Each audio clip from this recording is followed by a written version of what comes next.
नमस्कार दोस्तों, engineer शैफू YouTube channel पे आप सभी का स्वागत है।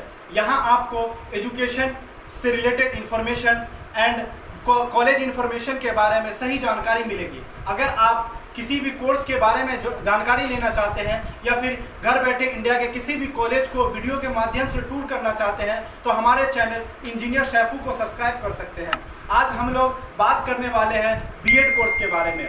बीएड क्या है, बीएड का क्या क्वालिफिकेशन चाहिए, एज लिमिट के बारे में आज हम लोग जानेंगे। एडमिशन प्रोसेस, बीएड में अगर हमको एडमिशन लेना है तो कैसे हम लोग एडमिशन लेंगे, एडमिशन प्रोसेस के बारे में जानेंगे। अफिलिएशन के बारे में हम लोग जानेंगे कि बीएड करने के लिए कॉलेज का क्या अफिलिएशन चाहिए, जॉब स्कोप, इसमें क्या क्या बीएड करने के बाद हम लोग किस फील्ड में जॉब कर सकते हैं, जॉब, उसके बाद फिर सैलरी के बारे में हम लोग जानेंगे। फी स्ट्रक्चर, बीएड करने का 2 साल का जो बीएड है उसमें क्या खर्च पड़ेगा उसके बारे में जानेंगे। फर्स्ट ईयर के सिलेबस के बारे में जानेंगे और सेकेंड ईयर के सिलेबस में इस वीडियो के माध्यम से जानेंगे। आज हम लोग जानेंगे बीएड कोर्स के बारे में। बीएड क्या है? बीएड का फुल फॉर्म जो होता है वो आपको बैचलर ऑफ एजुकेशन, यह एक अंडर ग्रेजुएट कोर्स है। इस कोर्स के माध्यम से स्टूडेंट को टीचर बनाने के लिए तैयार किया जाता है। अगर आप टीचिंग के फील्ड में इंटरेस्टेड है तो आपके लिए यह कोर्स बेस्ट साबित हो सकता है। अगर बीएड कोर्स करने के बाद आप सीटेट या टीटी एग्जाम, जो सेंट्रल लेवल का टेट एग्जाम होता है, उसके लिए एलिजिबल हो जाते हैं, जिसके माध्यम से जिसको क्वालिफिकेशन करने के बाद आप गवर्नमेंट टीचर के लिए एलिजिबल हो जाते हैं। अगर बीएड कोर्स के एलिजिबिलिटी के बारे में अगर बात करें तो ग्रेजुएशन या मास्टर में जो पीजी होता है वो पीजी में आपको कम से कम 50% आपको मार्क्स चाहिए।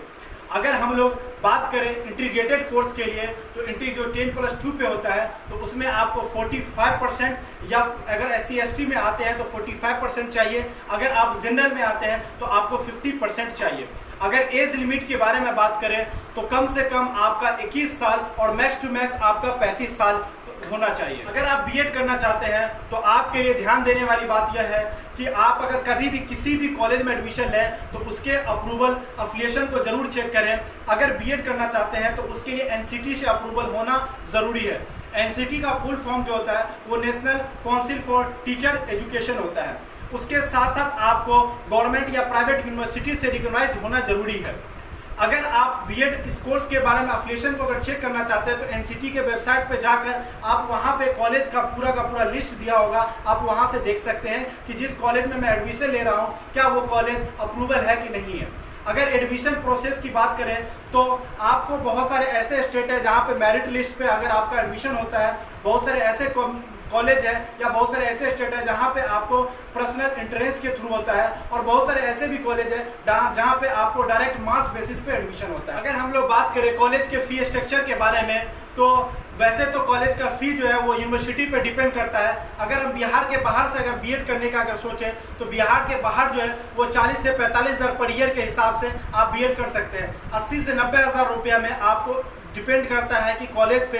अगर आप सबसे इंडिया में सबसे सस्ता जो है वो हरियाणा या फिर आपको एमपी में जो है गवर्नमेंट यूनिवर्सिटी से हो जाएगा, जो आपको हो सकता है कि कहीं 40 हज़ार पर ईयर का हो, कहीं 45 हज़ार पर ईयर का हो सकता है। अगर बीएड करने के बाद जॉब स्कोप के बारे में बात करें तो आप जो है हायर सेकेंडरी गवर्नमेंट स्कूल में आप कर सकते हैं, बेहतर प्राइवेट स्कूल में आपको जॉब मिल सकता है। इंस्ट्रक्टर के लिए आपको जॉब कर सकते हैं। आप कंटेंट राइटर के रूप में आप जो है जॉब कर सकते हैं। एजुकेशन रिसर्चर के रूप में आप काम कर सकते हैं। फ्रीलांसर के रूप में बहुत सारे हैं, बीएड करने के बाद फ्रीलांसर के रूप में आप काम कर सकते हैं। सेंट्रल गवर्नमेंट स्कूल में आप टीचर बन सकते हैं। अगर सैलरी की बात करें तो आपको 3.5 लाख से लेकर 5.5 लाख के अप्रोक्स में स्टार्टिंग में आपको मिलता है, और ये सैलरी जैसे जैसे आपका एक्सपीरियंस बढ़ता है वैसे वैसे आपका सैलरी भी बढ़ता है। अगर बीएड के फर्स्ट ईयर के सिलेबस के बारे में अगर जानकारी ले तो सबसे पहला जो है बीएड में जो पढ़ना पड़ता बुक वो चाइल्डहुड एंड ग्रोइंग अप है, पहला बुक। दूसरा है फंडामेंटल एंड कंटेम्प्रेरी है। तीसरा जो है टीचिंग एंड लर्निंग आपका बुक हो जाता है। लैंग्वेज अक्रॉस करिकुलम आपका हो जाता है। जेंडर, स्कूल एंड सोसाइटी है आपका बुक।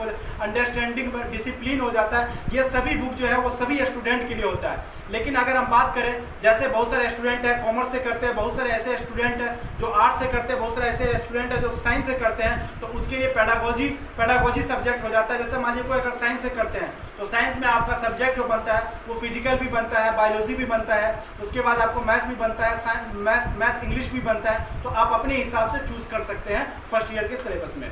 अगर सेकेंड ईयर के सिलेबस के बारे में बात करें तो नॉलेज एंड करिकुलम हो जाएगा आपका सब्जेक्ट। उसके बाद जो है असेसमेंट फॉर लर्निंग हो जाएगा। उसके बाद जो क्रिएटिव एंड एक्सक्लूसिव हो जाएगा। ये सब्जेक्ट जो है वो सेकेंड ईयर के सभी के लिए कॉमन है।